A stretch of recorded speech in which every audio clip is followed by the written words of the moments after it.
Hi అండి. అందరూ ఎలాగున్నారండి? బాగున్నారా? నేనైతే చాలా బాగున్నానండి. మీరు కూడా బాగుండాలని నేనైతే మనస్ఫూర్తిగా కోరుకుంటున్నాను. నేనైతే ఒకటి ఫుల్ వీడియో పెట్టానండి. దయచేసి అది కూడా ఆదరించండి. దయచేసి ఒక లైక్ ఇయ్యండి. అలాగే నా ఛానల్ సబ్స్క్రైబ్ చేసుకోండి. ఆహ్, ఇదేనండి ఫస్ట్ వీడియో. ఫస్ట్ అయితే ఒక వీడియో పెట్టాను గానీ, అది ఎంట్రన్స్ వీడియో అయితే పెట్టానండి. ఇదైతే రెండో వీడియో. సండే రోజు తీసిన బ్లాగ్ అండి అది. దయచేసి అదైతే చూడండి. పూర్తిగా చూసి ఒక లైక్ అయితే ఇయ్యండి. మీరిచ్చే ఒక లైకు నా వీడియోలు అనేది వేరే వాళ్ళకి వెళ్తది. వాళ్ళు కూడా చూస్తారండి. అలాగే చిన్న కామెంట్ పంపండి. షేర్ కూడా చేయండి. సరేనా? ఈ కోడిగుడ్లు అయితే చూసారు కదండీ!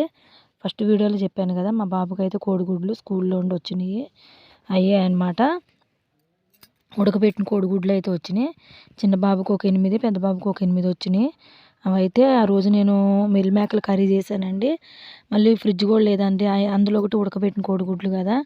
అట్లానే ఉంటే పాడైపోతాయని నేనైతే నూనెలో ఉప్పు, కారం, పసుపు ఏసైతే ఏపామండి. ఏపి